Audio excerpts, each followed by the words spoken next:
105-76 over Alcorn State. Matt had 14 points on 5 of 7 shooting, 5 rebounds, and an assist that I loved. Ashley, I don't know if you noticed, but I think Matt did that. Did you do a little telescope or goggles or something after your assist today? King McClure was talking about it on the air and said you made a gesture or something. I don't know what it was. I made a shot off a screen and I shrugged, but I don't remember what I did after the assist. He said you did something. I didn't see it myself, but okay. he said you're a fun guy to play with. And first of all, how do you feel as a junior now? I mean, where are you seeing your biggest strides? Because obviously you're contributing more now than you ever have in your career. Yeah, I gained 25 pounds over the off season, and I kind of, the coaches, I can really attack the rim well in my opinion. So the coaches try to encourage me to do that more, and then take threes kind of through the offense, and that's mainly what I've been focusing on because I don't feel like anybody can stop me from going to the rim really. So that's what I've been focusing on. Yeah, you really broke some guys down off the dribble today and made some nice shots on some drives. How does someone gain 25 pounds? I mean, in a 5 or 6 month span. I mean, are you just shoving food down your throat, or I hate to say it was a month and a half span. Oh my God! Nothing to do with me working out, or I literally just stuffed my face for a month and a half eating fast food, and I was I think 18% body fat and 225 when I came back.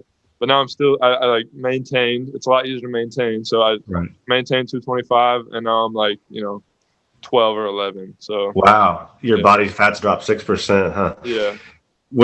I'm a fast food guy myself. What do you like to? Did you have any go-to spots or orders? Or when I say this, people are gonna hate on me so much, and that's okay. I ride with Lone John Silver's. I don't care what anybody says. It's good, and now it's out of business, and I'm super sad about it. But that was my spot. I've always thought the chicken planks at Long John Silver's were underrated. I like the fish too. Yeah. Would you go and get a huge order, or what'd you get?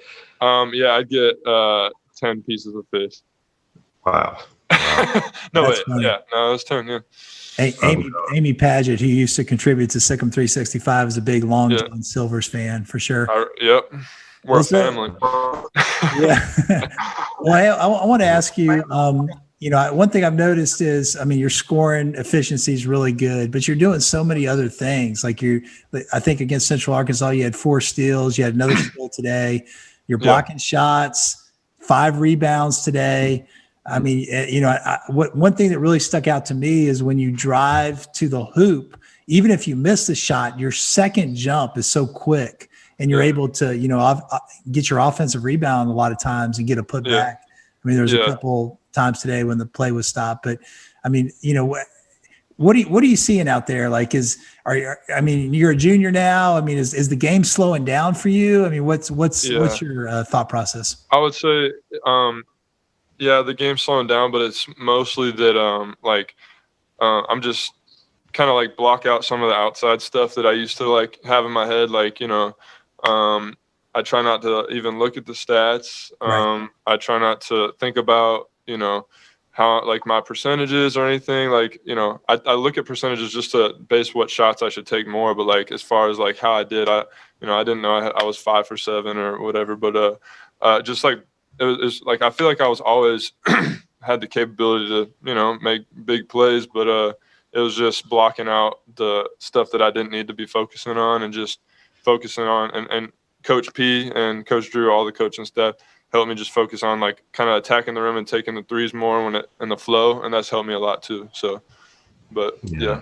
That's great. All right, so I told you this when we went to Italy, but on Sikkim 365, we had a nickname for you, the Baby Giraffe, and today somebody said he's now the teenage giraffe, and I can't wait to see the adult giraffe. I know that's not a nickname you love, but I'm cool with it. I don't care. So, do you realize you're there's a lot of fan favorites on this team, obviously a lot of guys that our fans love, but I think, the fact that you stayed loyal, that you didn't transfer when you could have, that you've trusted in the process. I think you've really endeared yourself to Baylor fans because of that. And, I know that, this year you're going to be a key part of a team that has a chance to win a national championship. In the future years, you're going to be one of the stars. I mean, talk about that. What did it mean to you just to not take the easy road and to go looking for more minutes and to really stick with Baylor? Well, and I thought about it and I considered it, but it was really just if I want to go to the NBA and Right. that's my ultimate goal. And if I go to a different school and if I was an NBA level player, I could play at Baylor. And I was I had to be really introspective and be I'm not an NBA level player right now. I have to get better. So stop blaming on the coaches. Stop blaming it on refs on any specific game. Stop doing all that and just try to focus on what I can get better at. And so that was why I was leaving isn't going to do anything. I could probably go play more minutes somewhere, but also I wouldn't be a part of a winning culture. And my favorite thing about Baylor basketball is every single dude on our team is a pro when it comes to how they approach the game. And when you surround yourself with people like that, it makes you better. If I went somewhere else that wasn't a winning culture, I feel I would have slacked off. But these guys, I might be the one slacking off, and they're always going to the gym constantly. It makes me feel I got to catch up. So, there were a lot of reasons that I wanted to stay. So it wasn't a super hard decision for me. I was going to ask you about that culture you talk about, the way they approach the game that's rubbed off on you. You mentioned going to the gym a lot, but just what are some examples of that things that you're getting by being around these guys every day? Yeah. I mean, it literally, you can go through the whole team and everybody's, but specific, examples, Davion works on his shot constantly, and he is always in the gym with Rem Backamus, one of the managers, and he just works so hard on it, and now he's shooting lights out right now. And Jonathan never leaves the gym. He's literally there 6-7 hours a day. It's ridiculous. And he's only played basketball for 4 years, and now he's one of the best bigs in the country, in my opinion. It's just when everybody's on that same wavelength, it just it doesn't feel like you're doing extra. It feels like you're doing what you need to be doing, when you're doing extra. So absolutely. Where do you think this team is right now? Everyone's excited for obvious reasons. I mean, you're putting up huge point totals and blowing teams out. Obviously, you haven't played. You had this great schedule lined up, and so many games got canceled, whether it was Gonzaga or Villanova or Seton Hall. So do you have a good feel right now for where this team is heading into the gauntlet of your schedule, Big 12 play? Yeah. Well, I mean, of course, I think we're the best team in the country. I think a lot of other people think that too. But, we try not to think about that too much, just focus on every game. But I think the reason we're so good is, obviously, besides the fact that we have a bunch of talented guys, is that everybody's so bought into just trying to play good basketball. Jared was an All-American last year, and, he's trying to change his play style to fit the team needs right now. Davion had 6 points, 12 assists yesterday. Jared had 14 points, 13 assists the other day. Either of those guys can go somewhere else and average crazy point totals, but they're really bought into the system and winning, And those guys, they're considering NBA type stuff, and they're still bought into the team at the same time. So a lot of respect to, everybody for that. Yeah, Matt, I want to ask you about a play that I think it was a couple games ago, and we talked to John Jacobs. There was a play where you were driving the lane, and I mean, you've made the right decision 90% of the time, but in this one, you charged and you had Jared Butler on the wing. Yeah. I mean, when you look at that, I mean, are you? I mean, you're an aggressive player. And I love that. And I remember watching you in high school, and, I think, you were not that. You deferred more. And I think you made it an emphasis to be really aggressive once you got to Baylor, which I think has really benefited you. And, I always err on the side of aggression, but talk about that, I guess your processing of, just being able to make the right read and, the maturation process there. Yeah. Well, that play, I don't I apologized to Jared immediately after because I was I missed you. But I thought the big that came up and took the charge or whoever it was, I thought he was going to stay back with John, and I thought I was going to get a dunk and he didn't. I just made the wrong read. It was simple as that. It had nothing to do with me trying to be selfish at all. Sure. It was just a bad play on my end. But I try to buy into what the team's doing. I'm not trying to, like, I'm aggressive, but I try not to be a selfish player. So Right. just a bad read, you know. Talk about your defensive evolution. I mean, we've noticed that you've really improved on the defensive end, and you know, you keep getting better and better in that regard. I think the Illinois game was really a great I guess tape game for you on the defensive end. You know, you made some steals, some blocks. I mean, what's your thinking as far as like your maturation on the defensive end of the ball? Well, the 25 pounds helped a lot because Right. I didn't really lose a step quickness wise, and now it's just like little things like the bump when a guard's driving. I don't move as much, or boxing out, make my way a little easier. But it has to do with that, and also just being a little bit more bought in. Like how I was saying, I don't have to deal with a lot of those thoughts that I was dealing with the last 2 years. Like I just kind of got rid of those, and but I think it's a combination of that and just gaining a lot of weight and not losing a step. And Charlie's amazing in the weight room, so yeah. How do big guys or tall guys, I guess, approach weightlifting, especially a guy that like you that plays on that's big but also plays on the perimeter a lot? I mean, are you lifting heavy stuff? I don't know. I've always wondered that about basketball players, how they might lift differently than like a football guy. Yeah, Charlie. I mean, he has so many different days for us. Like he does like speed days, and then he does like quick lift days, and he does like heavy days. He just is always switching it up and basing it on like our needs for that day, because we're practicing a lot, and we're playing a lot of games, and so he just bases on the day. But I mean, as far as like what I know, I'm not an expert on that. Charlie does an amazing job, and clearly, like people keep calling us like grown men on the court, and it's like we're an old, mature team, but Charlie is the best strength coach in the nation. So no, it's very noticeable the strength that you've put on and just how much more sturdy you are. Who are your guys? Who are your like guys to hang out with on the team? What do you like to do away from the court? I think everyone wonders what you might be like when you're not in the Farrell Center shooting hoops. What do you like to do? I hang with my roommates are Jared, Mark, and Jackson, and we're always hanging out. But but I hang out with the freshmen a lot too. So like Zach, LJ, Dane, and some of the managers. We just be playing video games, playing 2K. LJ is the most annoying trash talker you've ever heard. I just be hanging out with those guys. But, is there that foursome you mentioned that's roommates? I mean, tell me what that dynamic's like in the apartment or whatever. Who's the cook? Who's the slob? Who's the clean guy? I'm the slob. They're trying to force me to be better. Right. Mark's really clean. Jackson, literally, he makes the same two things every day, and he has his dishes in his room, and then he comes out, makes them, washes it, and brings them back to his room. He's a weird guy. And then Jared don't really be cooking, but But we all just hang out in the living room like all the time. Like we're not really in our rooms that often unless we're playing video games with each other. So. Yeah. Right. Jared told me a year ago when I interviewed him that you like to play Smash Brothers and watch a lot of YouTube highlights. What do you like to do on YouTube? That's popular these days. On YouTube, who was I watching today? Do you watch like NBA? Huh? Yeah, I watch. I love Gordon Hayward, and it's not because he's white. It's because I think we genuinely play similarly. Yeah. And I see that. But I just be watching different, NBA players and just.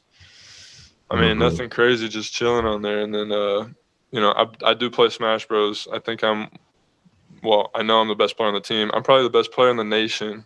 When it comes to any college player, I'd beat them Smash Bros. Yeah. Ashley, I'm going to sneak one more question in here real quick, just because we're talking a little bit about Jackson. And, the last two games, we were talking about this before we got on, Matt, how the bench has struggled a little bit. They've given up some runs and haven't scored like they probably are able to. I'm talking about like the last 3 or 4 minutes of the game. I remember your freshman year, you were one of the guys that got in right at the end. Is there a pressure to go in there and do certain things, or just to like run the clock out? What are you trying to do when you go in those situations? And is it harder than people think? I mean, it's a lot harder because, you're cold, you haven't been playing all game, Mm-hmm. and then like everybody's in, so it's like everybody's trying to get a bucket. We're not like running offense, and I mean, Jackson made a good play today. He drove baseline instead of shooting it. He made a good assist. So, but yeah, I mean, it's a lot harder than just playing consistent minutes. You just cold all game, like. But plus the minute someone like Jackson or Mark catches the ball, everyone's like, shoot it! Oh, they gotta score, and then it's just like, they kind of freak out, right? I mean, there's no rhythm whatsoever. It's just like shoot it. Yeah, so, gotcha.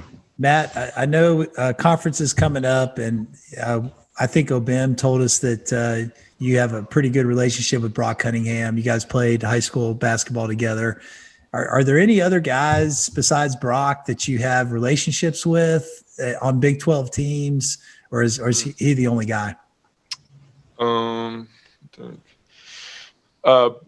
it's pretty much just Brock. But we go home and we hang out, and I mean, I think he's a really good player, and he has like the highest plus minus on Texas, I'm pretty sure.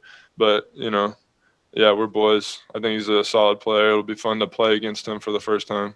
So, are there any teams that you really get up to play against? I mean, obviously the Kansases. I mean, the teams that are the top ranked teams, you probably have a little extra juice. But are there any teams because of a recruiting story or something that's happened in the past 2 years that you just really get fired up to play? Yeah.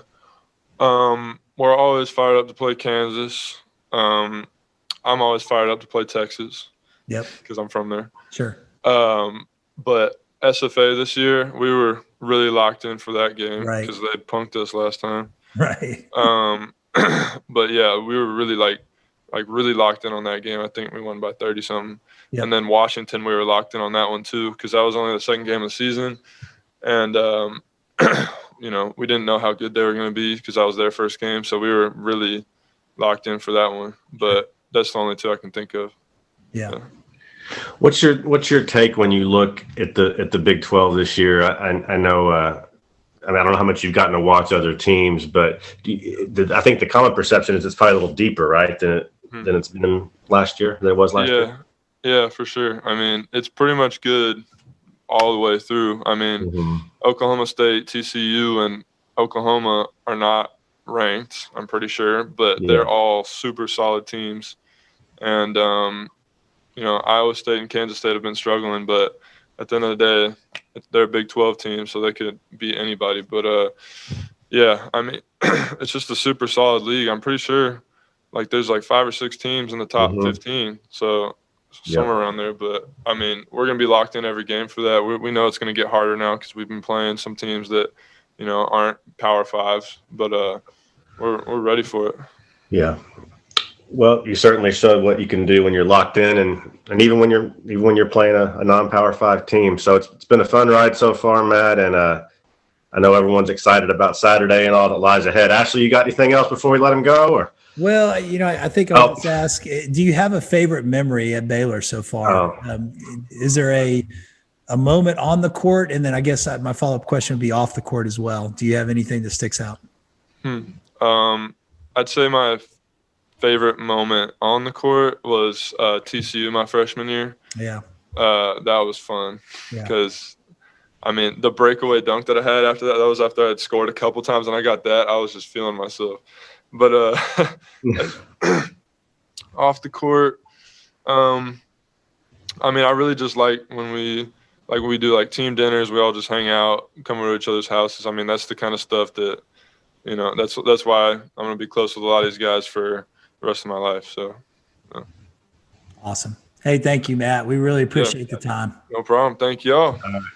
And Ashley, I thought the game today, I just noticed that it still says Jen King on my You're not a Jen. It's going to be confusing because I already got a girl's name, so that's why I did it.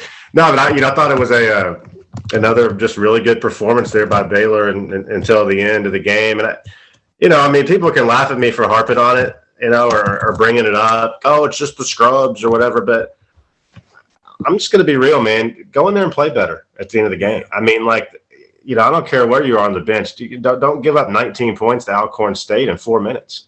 I mean, I'm just being real. I mean, it just doesn't look good. I don't like all the giggling and laughing and the day before, I mean, you go 1 of 12 from the field collectively as a bench in the last 3 or 4 minutes of the game. I just think that those guys are better than that. And but again, that's nitpicky stuff on 2 games when Baylor was absolutely dominant. Games when Baylor, I'm talking about the top 8 or 9 guys, could have come in and just kind of half-assed it, but they didn't. Again, I think this is the best team in the country. And, it's hard to, argue against Gonzaga right now because of, they've played a good schedule. Baylor tried to play a good schedule and it just didn't work out. But hopefully it'll all come to fruition and we'll see who the best team is, when it matters most. But gosh, they're looking strong. They're outside shooting. They're averaging 12 threes a game. They're shooting 47% from 3 on the year. I mean, I think they had 7 different guys make threes today, not including LJ Cryer, who we know can make them. So it's just there's just so many weapons. Yeah, it was a tough game for LJ Cryer, man. He had 0 for 6 from the field. He had 4 turnovers. He was only 2 for 4 from the free throw line. It's one of those freshman moments that you expect from freshmen, but he's a lot better. That's gonna happen. Yeah, that's gonna happen whether you're a freshman or a senior. I mean, everyone has an off day. You know what I mean? So I don't. If we start seeing 3 or 4 games like that in a row, then maybe you go, uh-oh, is he going through the freshman blues or whatever? But one bad game, so what? And that's what's great about this team. I mean, one guy's off, even 2 guys are off. As long as 3 more are on, they're going to be fine. Yeah, no, and when the game was on the line, I mean, obviously they started slow. They lost the first media timeout. I know that's a very big emphasis with the coaching staff is win each media timeout. And I think they were behind 8-7 at the first media, but then they really, put on the gas after that and ended up 59-27 at halftime. And then they extended that lead and really, about the 12-minute mark, they had that point spread about 40. But then they got a little sloppy at the end. But there were some good things. Jordan Turner hitting 3-pointers. I mean, that was Jordan Turner did great. Yeah, I mean, he fouled out in a short amount of time. And defensively, I mean, to give up 19 points to that team in 4 minutes is bad. But I mean, it was great to see Jordan hitting those threes. It was great to see Zach getting those quality minutes and doing some good things. I mean, they put Zach in early today, and I was glad because Matt made a great point. I mean, I'm sitting here harping on trash minutes at the end, and it's different. There is no rhythm, right? They're not running much of an offense. It's just find a way to get the ball to Jackson, find a way to get the ball to Mark. And when you do that, you're going to get sloppy. So I get it, but so I guess my point is in that rambling is to see Zach play some quality minutes when it mattered. When there's 9-10 minutes left in the game, I thought was really encouraging. And like Scott said, I mean that could pay off for him down the road if someone's hurt or sick or whatever. Right. And I liked what I saw from Flo Thamba and Mark Vital today as far as just energy. Good activity on the glass. Flo, was finishing, in the paint. He's making his free throws. I thought Mark played with a lot of energy. So, I mean, this is one of those games where it's hard to get up for. Alcorn State is one of the worst teams in the SWAC. They were without 2 of their better players today as well. So, it's a game you expect to win convincingly. Baylor did win convincingly. And now we have to be locked into a whole nother level with Iowa State coming up Saturday. Because your margin for error, like you mentioned, Jason, the fact that all these good games were canceled, Gonzaga, Villanova, Arizona State, Seton Hall, so I don't know about Arizona State being good. Yeah, the rest of them. Yeah. Point well taken. But your margin for error is a little less. I mean, you've got to win the Big 12 to get a number 1 seed, I think. And you beat a good Illinois team, and you beat them convincingly. But I think, you really have to win the Big 12 to lock down that number 1 seed.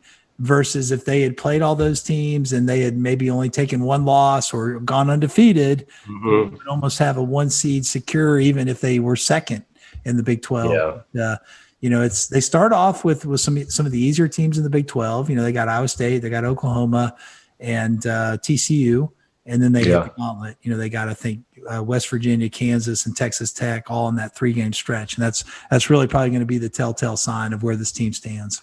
Absolutely. The Iowa State team doesn't scare me too much, even in Ames. I mean, Oklahoma is a game that, they're going to have to lock in and make sure they don't screw up to win that one. But when I look at the Big 12, I don't know what to think yet. I was really excited about the league coming into the year. I don't know if I think it's as good as I was expecting. I don't know. I mean, Texas Tech is not as good as I thought they were going to be. Kansas is better than I thought they were going to be, but I still don't know if they're a great team. You know what I mean? Like, they lost Doak, and they did not get better at that position. They lost Dotson. They did not get better at that position. Right. Okay, so I know they're ranked third, and hey, give them credit. They've played a good schedule, and it helps that they got their games in. But so they've done a little bit better than I thought, especially early when they're incorporating some new pieces. But man, I just don't think they're on Baylor's level. I just don't. And I mean, I know that could be, green and gold glasses or whatever, and we'll see, but I just love this Baylor team. And then the rest of the league at West Virginia, don't know what to make of them. That they're Jekyll and Hyde to me. They've had some outstanding performances, other games. I'm just like, yeah. But Kansas really punked them in the second half. I thought. Yeah, God, I couldn't. I know. I thought before that game, I told everyone, I said West Virginia's going to go in there tonight and win. Yeah. And man, they got punked. So I was off base. So I don't know what to think about some of these teams. Oklahoma State. I'm tired of waving the Oklahoma State banner every year. I mean, I've been telling everyone for 2 years, this is the team to watch. It's going to be their breakthrough year. Don't go lose to TCU. Right. I mean, go beat Texas. I mean, you've got the number one pick in the draft. Yeah. So I don't know. I mean, they're good. They're scary, but I'm not. It hurts them using. They'll get better. They'll get better as the year goes along. They will, because they've got. I mean, I think the advantage of Baylor has on these teams is that they are experienced guys. They've played a lot of minutes together. I think John Jacobs mentioned that now. They're starting. Maceo Teague, Mark Vidal, Jared Butler, Davion Mitchell is like 34-4, something like that. I mean, it's a pretty impressive resume as far as their record together. Yeah. And I think that's going to pay dividends, especially early on in the Big 12 race. Man, yeah. Whether it's enough to win a national championship, we'll see. We'll see, right? Yeah, that experience is such a big thing, and that chemistry, but man, also the depth. I mean, I've been covering college hoops a long time, and I used to cover Kansas for the Kansas City Star, worked at ESPN and Yahoo. I don't ever remember seeing a team, and I could be wrong. My memory could be gone. I don't remember seeing a team with 5 guards this good. Yeah. I mean, geez, like this is a rare thing, man. I'm telling you, it's a special thing to have 5 guards like that are that good, and that are all on the same page. The way they share the ball, they're all on the same page. They're not. There's no egos. They're not concerned with points or minutes. If one has a bad game, like we talked about Cryer earlier, rarely will you see that turn into 2 or 3 bad games. I'm not even including Matt when I'm talking about the 5 guards. I mean, that's another guy that's just money from outside. I mean, man, when you're Jesse Newell at the Kansas City Star said last night, I talked to him on the phone. He goes, man, when you can make threes like Baylor can make threes, like that masks a lot of other deficiencies. Right. You know what I mean? Like, you can cover up a lot of your mistakes when you can shoot like that. And man, they've got it. So I would say the one thing that I worry about as they head into Big 12 play is interior defense.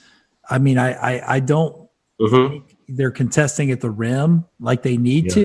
I think Flo and Jonathan can get them there, and maybe even Mark. Matt Meyer is a pretty good shot blocker as well.